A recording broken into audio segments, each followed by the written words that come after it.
Attention, ceci est une vidéo réponse. Si vous êtes joueur, je vous conseille de regarder d'abord la vidéo devinette en cliquant là. Vous êtes toujours là? Très bien.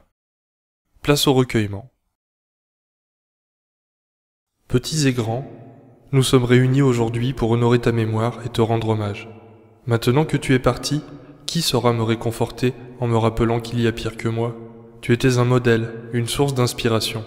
Tu étais réputé pour tes travaux pointus, notamment au sujet de l'hypnose que je cite comme exemple, mais je pourrais aussi vanter tes talents de narratrice et de vendeuse. Toujours au courant, tu excellais dans l'art de cacher ou déformer la réalité.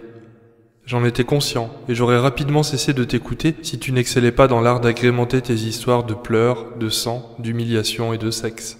Tu t'es parfois risqué à me parler de littérature, à aborder des débats de fond, mais ta peur du silence et le besoin de te trouver au centre de l'attention t'ont dissuadé de me proposer autre chose que ce que je réclamais. Oui, notre relation était particulière. Bizarrement, plus tu m'enchaînais, plus je me sentais libre.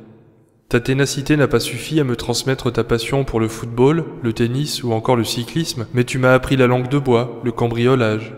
Et tu as su m'orienter quand je cherchais de la drogue ou des prostituées. Avant, nous étions régulièrement en contact, bien que cela se limitait à de brèves caresses du bout des doigts. Et puis un jour, je me suis éloigné.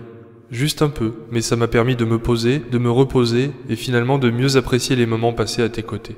Dans ta jeunesse, tu étais pâle, grosse et moche. Avec le temps, tu t'es embellie et affinée à tel point que nous t'avons imaginé anorexique. Alors que nous t'entretenions financièrement, en payant ton studio, tu te prostituais plus ou moins en secret et recevais bien plus que nous ne te donnions. Mais tes clients ont fini par se lasser, tes performances perdaient de leur éclat. En vieillissant, tu t'es mise à tourner en boucle, à nous débiter encore et encore les mêmes histoires. Nous avons senti que tu commençais à t'éteindre quand tu es devenu ton principal sujet de conversation. Oui, tu aimais l'argent plus que nous, que tu as élevé sans nous apporter l'attention dont nous avions besoin, tandis que nous n'avions Dieu que pour toi. Tu t'es accroché à la vie jusqu'aux derniers instants. Tu as même tenté de te mettre à Internet, mais tu étais déjà trop vieille et fatiguée. Tu n'as jamais rien compris à Minecraft, tu détestais les chats et tu n'as jamais assumé ta fascination pour la pornographie. Aujourd'hui, ton âme s'en va, mais ton corps demeure avec nous et sois sûr que nous lui trouverons une utilité. Si ton chemin te mène au ciel, passe le bonjour au Minitel. Adieu, télévision.